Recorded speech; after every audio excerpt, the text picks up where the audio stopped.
샬롬. 오늘 우리에게 주신 하나님 말씀은 마가복음 8장 16절에서 21절입니다. 우리 한 목소리로 같이 읽겠습니다. 제자들이 서로 수군거리기를 이는 우리에게 떡이 없음이로다 하거늘 예수께서 아시고 이르시되 너희가 어찌 떡이 없음으로 수군거리느냐 아직도 알지 못하며 깨닫지 못하느냐 너희 마음이 둔하냐 너희가 눈이 있어도 보지 못하며 귀가 있어도 듣지 못하느냐 또 기억하지 못하느냐 내가 떡 5개를 5,000명에게 떼어줄 때 조각 몇 바구니를 거두었더냐 이르되 12리니이다. 또 7개를 4,000명에게 떼어줄 때에 조각 몇 광주리를 거두었더냐 이르되 7이니이다. 이르시되 아직도 깨닫지 못하느냐 하시니라. 아멘. 여러분 궁금하지 않으신가 해서 한번 여쭤봅니다. 예수님이 5병이요 7병이요 기적을 행하셨을 때 그때 그 떡은 어떤 떡이었을까요? 어떤 맛이었을까요? 뭐 일반 평범한 떡이었겠지만 그래도 예수님이 축사하셨으니 하늘의 뭐 어떤 능력, 하늘의 어떤 그 레시피로 뭐가 이렇게 들어가서 좀 다른 맛, 풍성한 어떠한 맛 아니었을까요? 여러분 이런 궁금증 안 되십니까? 저만 상상력이 풍부한 걸까요?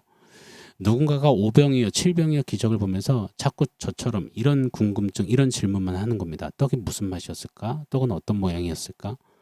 그렇게 질문을 계속한다면 아마 이렇게 한번 답하실지 모르겠습니다. 아니 그게 뭐가 중요한데 5병이요 7병이요 그 기적에서 그게 뭐가 중요한데 진짜 쓸데없는 질문이다. 여러분 그렇잖아요. 떡이 무슨 맛인지 어떻게 생겼는지가 뭐가 중요합니까? 그런데 무지몽매한 우리 인생은 내용이 아닌 그 본이 아닌 그 곁다리 그것들에 집중하기를 잘합니다. 본질이 아닌 형식에 몰두하기를 잘해요. 중요한 것이 아닌 필요한 것에 금세 마음 뺏기기를 잘합니다. 오늘 본문은 예수님과 함께 배에 올랐는데 떡이 하나밖에 없다고 떡 안 챙겨왔다고 다시 전전긍긍하는 제자들에게 왜 본질을 못 봐? 왜 딴 거 자꾸 봐? 왜 다른 생각을 해? 라고 도전하시는 단락입니다.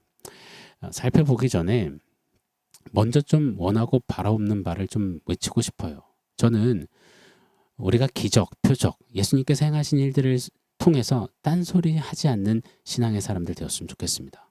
본질이 아닌 형식에 빠지지 않기를 원합니다. 필요한 것 보고 듣고 정작 중요한 것을 놓치는 그런 우리가 아니길 원합니다.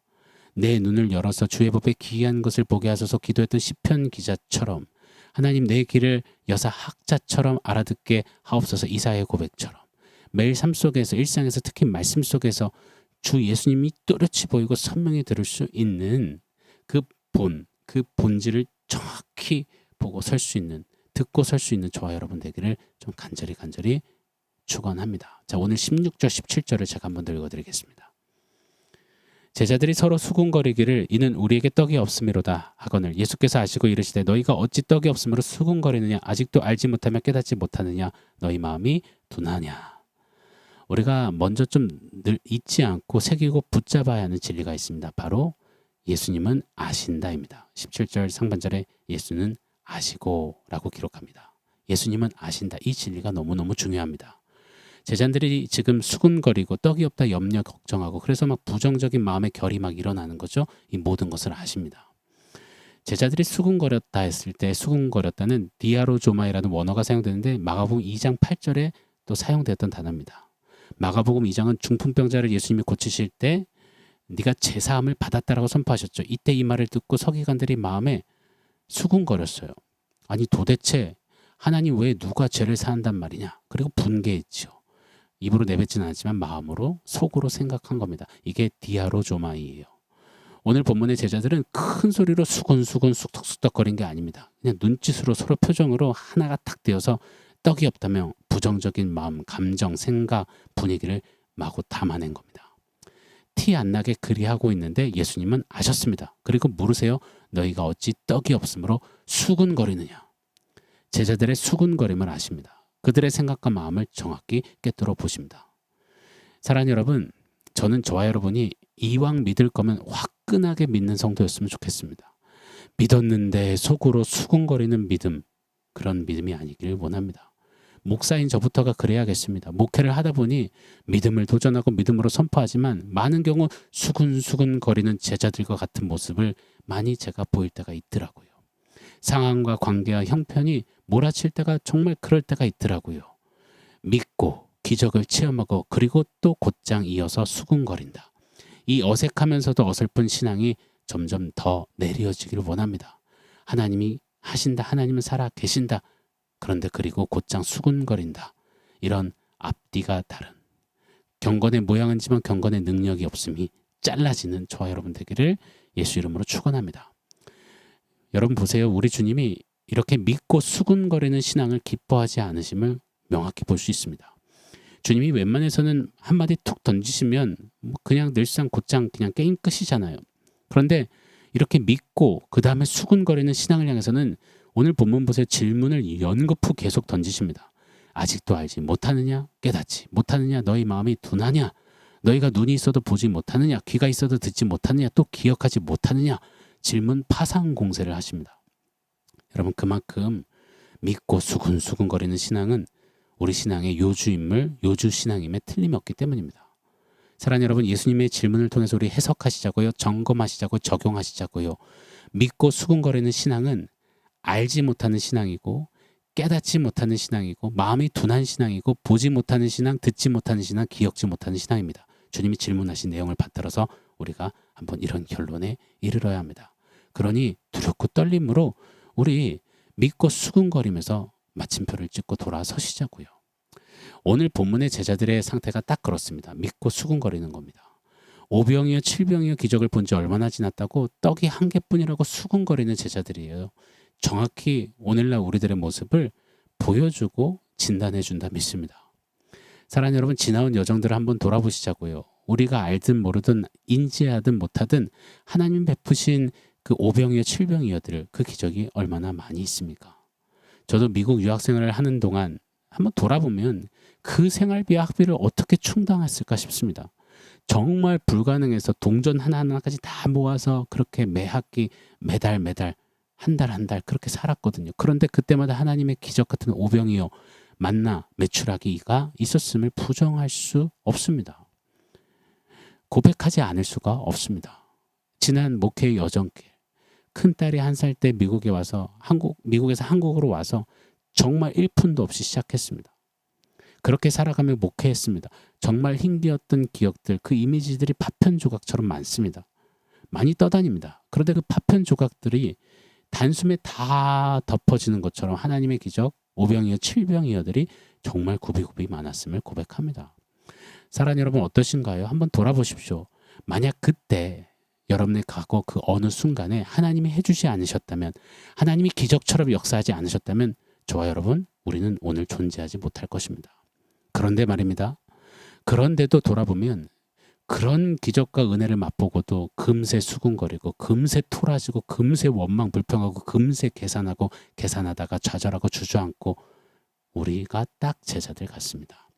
떡 하나뿐이라고 수군거리는 신앙 말입니다.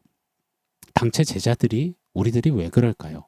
오늘 19절 21절에서 그 원인을 한번 진단해 보시자고요. 제가 읽어드리겠습니다. 내가 떡 5개를 5,000명에게 떼어줄 때 조각 몇 바구니를 거두었더냐? 이르되 12인이다. 또 7개를 4,000명에게 떼어줄 때 조각 몇 광주리를 거두었더냐? 이르되 7인이다. 이르시되 아직도 깨닫지 못하느냐 하시니라. 예수님이 질문하세요. 제자들에게요. 오병이어 기적 때 몇 바구니가 남았지? 7병이었다는 몇 바구니가 남았지? 그때 제자들이 그냥 바로 즉각 정확히 답해요. 5병이었다는 12바구니, 7병이었다는 7바구니가 남았습니다. 제자들의 말이 답이 정확합니다. 잘 맞았습니다. 그런데 틀렸습니다. 여러분, 진짜 문제는 몇 개가 남았냐가 아니라 이 제자들의 피상성이 진짜 문제인 겁니다. 그 엄청난 기적 사건에서 기적의 주 예수님이 하나님 되심이 드러나는 그 자리에서 제자들은 피상적으로 그저 바구니 숫자만 세고 있었던 겁니다. 바구니 숫자는 맞았죠. 12개, 7개. 그러나 그들의 신앙 태도, 자세, 관점, 신앙의 관심사, 신앙의 계산은 틀린 겁니다. 그러니 자꾸 맞는 답하는 것 같은데 틀린 신앙의 걸음을 걷는 겁니다. 믿고 수군거리는 신앙으로 말입니다. 서두에 말씀드린 대로 제자들은 기적 속에서 마치 떡이 무슨 맛이지? 떡은 하늘의 신비로운 맛이 첨가됐을까? 떡은 어떤 모양일까? 뭐 이런 식이었던 겁니다. 피상성이요.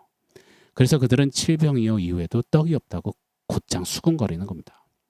사랑하는 여러분, 기적을 통해서 우리 삶에 베푸신 일들을 통해서 예수님을 봐야 합니다. 예수님이 왜 이 땅에 오셨는지, 무엇을 하시는지, 무엇을 하셨는지, 장차 무엇을 하시려는지, 그 기적의 통로인 제자된 우리는, 나는 무엇을 보고 무엇을 듣고 무엇을 기억하며 무엇을 위해 살고 걸어가야 하는지를 깨달아야 합니다. 그런데 바구니 숫자만 세는 겁니다. 피상성이죠. 이것이 오늘 본문의 제자들 믿고 수군거리는 신앙을 만들어 버린 겁니다. 우리에게서도 이런 피상성이, 헛다리 짚음이 빨리 떼어지기를 축원합니다. 바구니 보지 말고 떡만 냅다 쳐다보지 말고 예수를 바라보는, 예수께 듣는 저와 여러분 우리가 되기를 예수 이름으로 축원합니다. 자, 오늘 원포인트는 출제자의 의도라고 지어봤습니다. 학창시절에 공부 잘하던 이 학생들의 모습을 추억해 보느라면 시험 문제 내는 선생님, 그 출제자의 의도를 잘 파악하더라고요. 밑줄도 잘 쳐놓고요.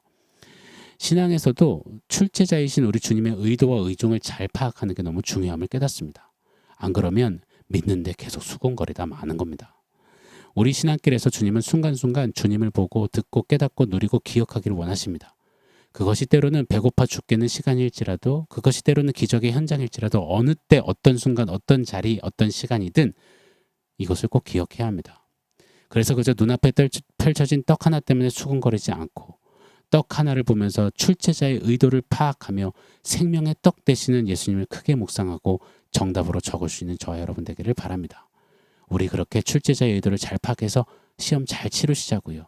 신앙의 공부 잘 하시자고요. 주님께 듣고 보고 느끼고 깨닫는 그 영적 공부 잘하는 저와 여러분 되기를 예수 이름으로 축원합니다. 아멘. 사랑하는 성도 여러분, 오늘 말씀과 원포인트 기억하면서 우리 함께 기도하겠습니다.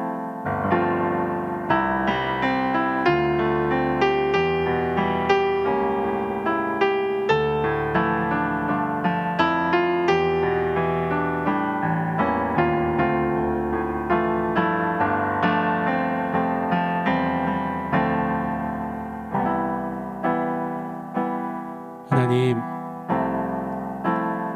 믿고 수군거리는 그런 신앙을 좀 넘어서서 믿고 믿음의 주요 온전케 하시는 예수님을 더 보고 듣고 어떤 상황 어떤 자리 어떤 형편에도 그 주님을 신뢰하는 정말 거침없는 믿음, 이기는 믿음, 찐한 믿음, 강력한 믿음, 그런 믿음의 사람들 우리가 되게 하여 주시옵소서. 출제자의 의도 잘 파악해서 이 영적인 믿음의 싸움, 믿음의 걸음 잘 풀어내고 잘 적어내고 그렇게 잘 이기는 우리 믿음의 사람들 되게 하여 주시옵소서. 예수님의 이름으로 기도합니다. 아멘.